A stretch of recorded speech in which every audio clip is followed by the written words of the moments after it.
Bismillahirrahmanirrahim. Assalamualaikum warahmatullahi wabarakatuh. Alhamdulillahi rabbil alamin. Allahumma sholli ala sayyidina Muhammad wa ala ali sayyidina Muhammad.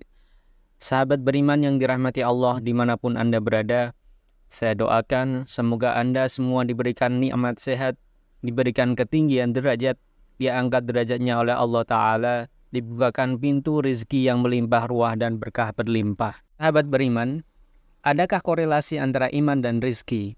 Apa manfaat iman kami untuk rizki kami? Mahal ini informasinya, karena informasinya langsung dari Al-Quran.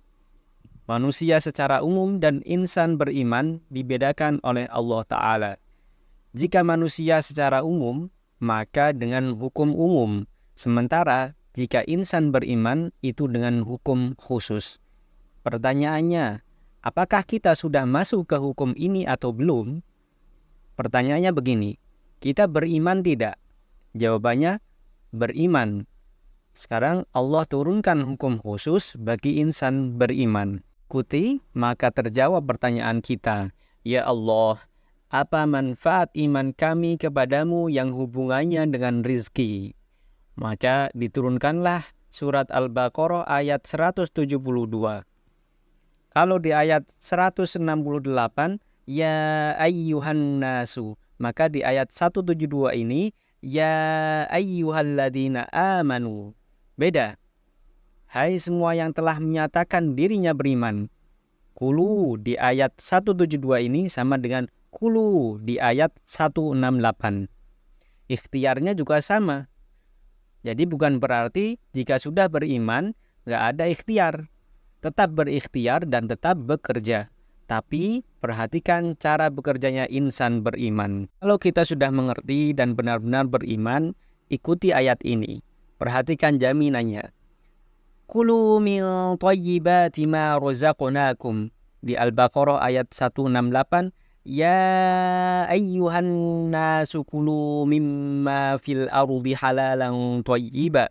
Sementara di Al-Baqarah ayat 172, ya ayyuhalladzina amanu, ya ayyuhan nas, hai manusia. Ini hukum umum, sifatnya universal. Kalau ya ayyuhalladzina amanu, spesifik untuk insan beriman. Jika di ayat 168, kulu mimma fil ardi, sementara jika di ayat 172, kulu min thayyibati. Lanjutannya di ayat 172 adalah ma razaqnakum. Ayat 168, ya ayyuhan nasu kulu mimma fil ardi. Hukum ikhtiarnya dibuat oleh Allah dengan hukum umum, yang rizkinya akan turun berdasarkan dengan kerasnya usaha. Makin tinggi ilmunya, makin banyak kerjanya, maka makin banyak rezekinya. Sementara bagi insan beriman, Allah ubah hukumnya.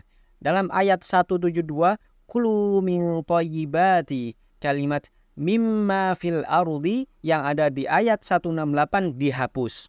Kulu, silakan bekerja atau beraktivitas. Mimma fil ardi, di setiap tempat yang bisa engkau pijak di bumi. Nggak ada di sini, pindah ke sana, dan seterusnya. Karena bagi insan beriman, oleh Allah dihilangkan kalimat mimma fil ardi halala, diganti dengan kulu min thayyibati. Kata thayyib dijamakkan berbentuk thayyibat. Dibuang halalnya, dimunculkan kata thayyib dalam bentuk jamak. Menjadi kulu min thayyibati ma razaqnakum. Dan yang paling dahsyat, kata mimma fil ardi diganti dengan ma razaqnakum. Kalau kita terjemahkan, cara membacanya begini. Hai semua insan beriman, dengan keagunganku aku telah siapkan rizki untukmu. Bagaimana cara mendapatinya? Berikhtiarlah untuk mendapatkan apa yang telah Allah siapkan itu dengan imanmu. Bagaimana cara mencari rizki dengan iman?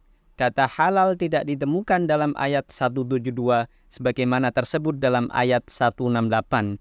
Maka dalam ayat 172 berbunyi, ya ayyuhalladzina amanu kulu min thayyibati ma razaqnakum. Kenapa di ayat 172 ini kata halal dibuang? Karena bagi insan beriman itu imannya sudah otomatis membimbing dirinya pada segala yang halal. Maksudnya adalah mustahil bagi setiap insan beriman itu mencari yang haram. Jadi kalau kita sebagai insan beriman selalu memikirkan mencari yang halal, maka insya Allah akan dekatkan rezeki kepada kita sehingga tidak lelah mencarinya. Jadi kalau mau kerja atau mau cari apapun, yang dibayangkan pertama kali jangan sulitnya dulu, jangan capeknya, jangan jauhnya. Yang seharusnya dibayangkan itu kehalalannya. Sehingga yang terbayang itu apa yang dihalalkan oleh Allah Ta'ala. Maka silakan lihat peluang yang ada, konsultasikan ke ulama, lalu Anda minta sama Allah, kalau Anda lakukan ini, kata Allah, aku mudahkan engkau mendapatinya, bukan engkau lelah mencarinya. Jika sudah dapat, iman itu akan membimbing kita untuk selalu menyikapi rezeki dengan asas manfaat. Jadi yang Allah berikan itu berkahnya. Dan berkah itu tidak dilihat pada banyaknya, tapi pada manfaatnya. Jadi insan beriman itu tidak lelah dalam mencarinya. Lalu nafsunya ditata oleh Allah supaya tidak memanfaatkan apa yang dicari itu untuk dirinya saja.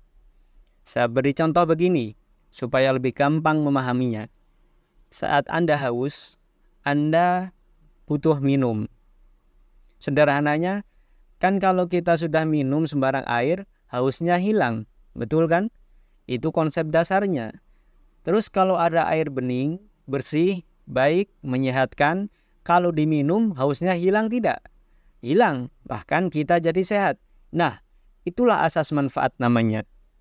Katakan, prinsip minum itu menghilangkan haus. Tapi persoalannya, ketika nafsu menunggangi itu, ini jadi masalah. Saat Anda haus, yang Anda butuhkan adalah air. Tapi ketika ditawari es teh, Anda menolak, Anda bilang, saya maunya jus buah naga, maka itulah nafsu. Karena menuruti keinginan.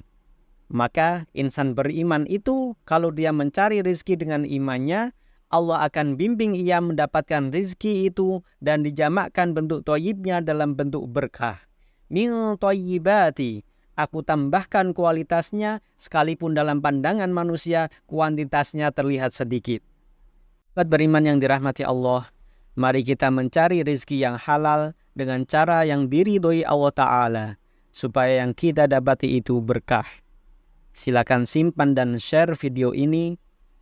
Semoga senantiasa Allah berikan kita kesehatan, sehingga mampu berusaha dan bekerja dengan maksimal.